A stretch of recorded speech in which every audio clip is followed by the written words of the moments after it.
Everyone's had to drive fast at some point, running late for work, rushing to a meeting, or just wanting to get there a few minutes sooner. But what many people don't realize is that even when you're within the law, you can still make mistakes that cause the car to lose control in an instant. Speed doesn't kill anyone. The mistakes made while driving fast are what cause accidents. This video will point out 9 errors that most drivers have committed at some point. Small habits that can cost you big. Learn how to drive fast more safely, more alertly, and in full control of every situation on the road. If you find this information helpful, please subscribe.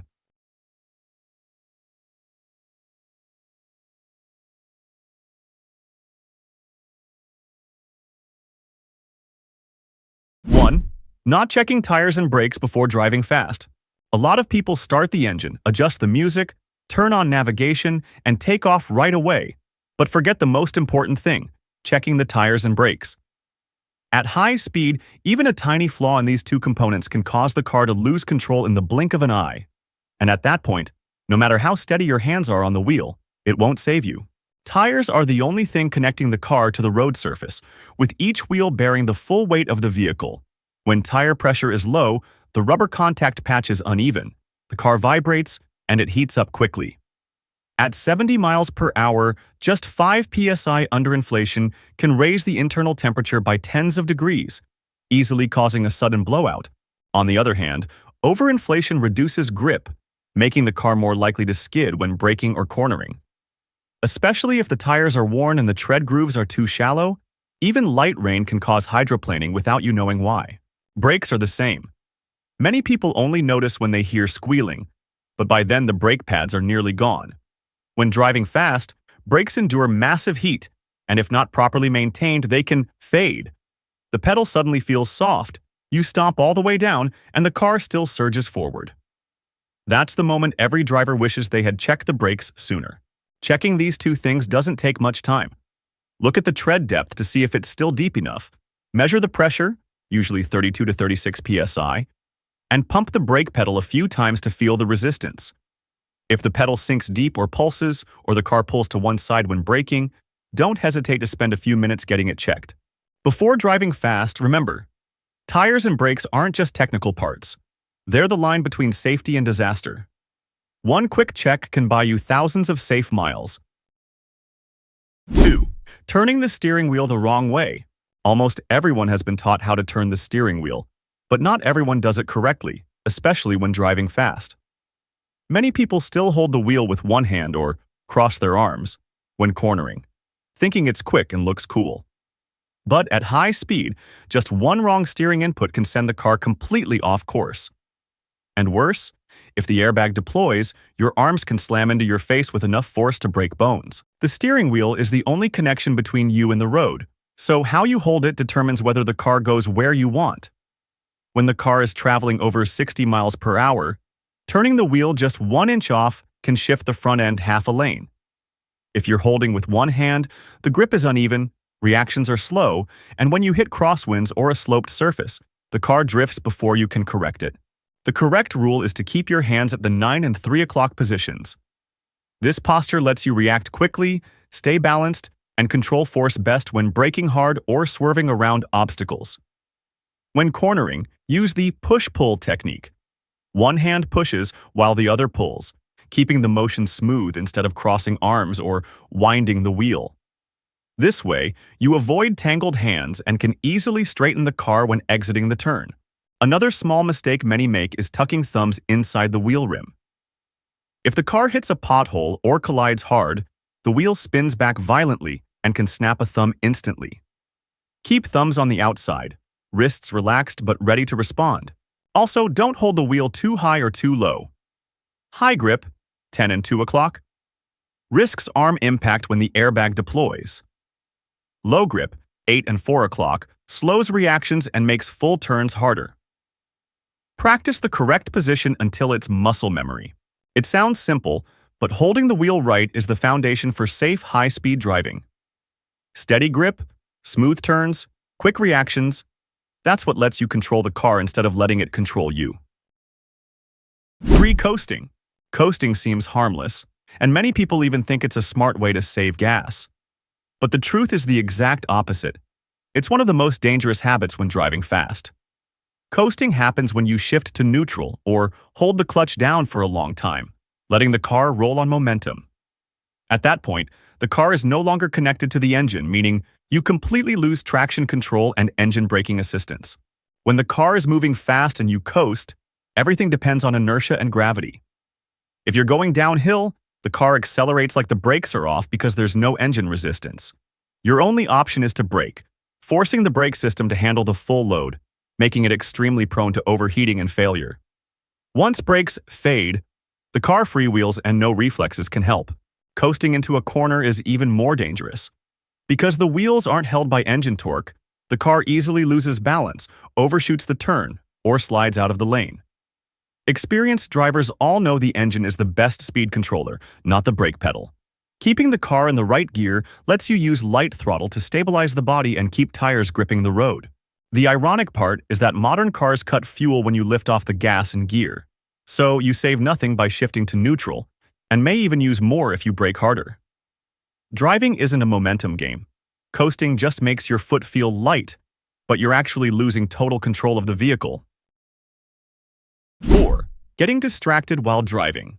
Many people think just glancing at the phone for a second or blasting music while driving is no big deal. But when the car is going 60 miles per hour, 1 second of distraction means you've traveled nearly 90 feet without looking at the road. In that time, a pedestrian could step out, the car ahead could brake, or the traffic light could turn red, and you wouldn't have a clue. Distraction. While driving isn't just texting or talking on the phone, it includes anything that pulls your mind away from the task, from changing the music to eating, to arguing with a passenger to simply thinking about work. One study shows that listening to music louder than 95 decibels can slow a driver's reaction time by up to 20%. At high speed, half a second of delay is enough to miss braking in an emergency. Worse, many people believe they're great at multitasking, but the human brain can only handle one precise action at a time. When you're driving while checking a map or reading a message, your brain keeps switching between tasks, slowing reflexes and clouding judgment. That's why so many crashes happen on empty roads in clear weather with brand new cars. To drive safely, eliminate every distraction before you start. Set the music, enter the GPS address, and put the phone out of reach. If an urgent call comes in, pull over. No message is ever worth a life. When driving fast, everything happens in a split second, and you can only handle it if your mind is 100% on the road ahead. If you've ever been in this situation, share your story. 5. Jerking the wheel to avoid obstacles. The natural reflex when you see something in the road is to yank the wheel hard to dodge it. But at high speed, that move is the fastest way to lose control. When you steer sharply, the car's entire weight shifts to one side, causing the tires to lose grip. The result? The front end veers off, the rear swings out, or worse, the car flips. Many serious crashes start from trying to avoid a plastic bin or a cat darting across the road. At 60 to 70 miles per hour, turning the wheel just a few degrees is enough to swing the car hard. So jerking the wheel is basically shooting yourself in the foot. This is especially true for SUVs or high center of gravity trucks, where the rollover risk is even greater. Remember, the right response to an obstacle isn't dodge at all costs. It's slow down first, then steer. If you spot something ahead, brake straight, press firmly, and keep the car pointed forward to shed as much speed as possible.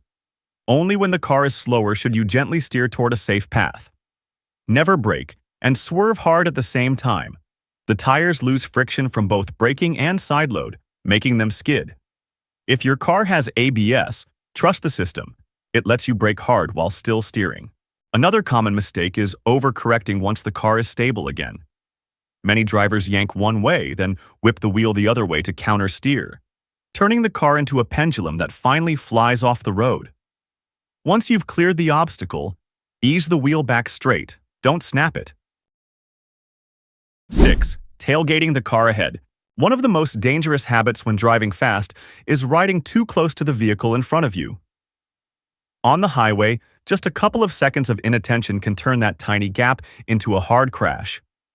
Plenty of people excuse it with "I'm used to it" or "I react fast." But physics doesn't care how experienced you are. At 60 miles per hour, you cover nearly 90 feet in 1 second. If the car ahead slams on the brakes, you almost never have time to respond.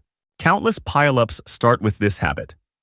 One lead car brakes suddenly, and a chain reaction slams everyone behind. It's not because the drivers are bad, it's because they left no room to react. The average human reaction time is about 2.5 seconds. In that window, your car travels hundreds of feet. Tailgate, and no matter how fast you hit the brakes, you'll still rear-end the car ahead. The basic rule is the 3-second rule. When the car ahead passes a fixed point, like a sign or a pole, start counting 1 Mississippi, 2 Mississippi, 3 Mississippi. If you reach that point before you finish, you're too close. In rain, fog, or slick conditions, double it to 6 seconds. That gap is your safety buffer. Extra time to see, think, and avoid surprises. A lot of drivers hate leaving space because someone else might cut in. But if another car slips in front, just ease off the gas and you've got a fresh gap. Don't fight to hold your spot like you're in a checkout line. The road isn't about claiming every foot. One small high-speed bump can stop traffic for hours, and the cost is always higher than waiting a few extra seconds. This is especially true when following a truck or SUV. Your view is completely blocked. You can't see the signals ahead, so if that big rig brakes hard, you only know when the brake lights flash, way too late to stop. Double the gap behind tall vehicles compared to regular cars. 7. Not keeping your eyes on the road. One of the simplest yet most dangerous mistakes when driving fast is looking away from the road for even a few seconds. Did you know that at 60 miles per hour, glancing at your phone for 5 seconds means the car has traveled over 440 feet, the length of a football field, while you're completely blind to what's ahead? In that time, a pedestrian could cross, the car in front could slam on the brakes, or the light could turn red. And it all happens while you're thinking, it's just a quick look. The real danger is overconfidence. Many people believe they're great drivers with fast reflexes and can check GPS or reply to a text without issue. But human reflexes have limits. When your eyes leave the road, your brain can't predict what's coming. By the time you look back, the safe gap is gone. Crashes don't usually happen because the driver lacks skill. They happen because attention slipped for a split second. It's not just phones. Adjusting the music, reaching for a water bottle, checking a makeup mirror, or getting too into a conversation all pull your focus. At high speed, everything arrives faster than you expect. Even if the car ahead slows by just 10 miles per hour, you won't react in time if your eyes are elsewhere. The fix is simple. Handle everything before you roll. Set the GPS destination, pick the music, adjust the mirrors, and put the phone out of reach. Once you're up to speed, your eyes belong 100% to the road ahead and the area around you. 8. Driving fast in bad weather. It's raining, the road is wet, or the fog is thick, yet many people keep the same speed as on a sunny day. Some even think, my car has ABS and 4-wheel drive. I'm fine. But the truth is, no technology works if the road has no grip. At 60 miles per hour, a car needs at least 240 feet to stop on dry pavement. In rain or snow, that distance can multiply 4 to 10 times. Even if you brake instantly, the car will still slide hundreds of feet before stopping. In heavy rain, water builds a thin film between the tires and the asphalt. This is hydroplaning. The tires lift and lose all traction. No matter how you steer or brake, it does nothing because the car is basically floating. Even seasoned drivers struggle to regain control if they didn't slow down early. In snow, people often assume good tires are enough. But below 32 degrees Fahrenheit, black ice can form, invisible, glassy ice on the road. One tire hits it, and the car can spin sideways in an instant. The simple rule: speed limits aren't mandatory in bad conditions. When visibility drops, slow 10 to 20 miles per hour below normal, turn on low beams, and double your following distance. If the windshield fogs, don't try to see through it. Turn on the defroster or pull over and wipe it clear. In bad weather, it's not about how good a driver you are. It's about knowing when to slow down. Sometimes, braking half a second too late turns a short trip into a crash you'll never forget. 9. Holding the steering wheel in the wrong position. How you grip the wheel seems minor, but it controls everything when driving fast. Tons of people still use the old 10 and 2 position, from back when cars didn't have airbags. On modern cars, that spot is extremely dangerous. If the airbag deploys at 200 miles per hour, the force can slam your hands into your face and cause serious injury. Experts now recommend the 9 and 3 o'clock positions. Hands level with your shoulders give you balance, quick reactions, and precise steering. Plus, a lower grip lets your arms absorb impact if the airbag fires instead of whipping upward. Another mistake is one-handing the wheel. Many think it's comfortable. At high speed, one pothole or gust of wind jerks the wheel, and you don't have enough strength to correct it. This is even riskier in tall vehicles, where the center of gravity makes the body lean faster. Lots of drivers also tuck their thumbs inside the rim. If a wheel hits something, the steering can snap back violently and break a thumb in a flash. Always rest thumbs lightly on the outside, wrists relaxed but ready to move. Proper hand position doesn't just improve control. It reduces shoulder and neck fatigue on long drives. Wrong placement forces muscles to tense constantly, slowing reactions without you noticing. Remember, the wheel is your only link to the road. Grip it wrong by an inch, and it can cost you everything. Driving fast doesn't mean being reckless. The difference between a safe driver and a dangerous one comes down to small habits: keeping distance, checking tires, gripping the wheel right, staying focused, and knowing when to ease off. Every correct move is another chance to make it home. Drive with awareness, not instinct, because speed only matters if you're still safe when you arrive. If you think this is a wake-up call worth hearing, hit like.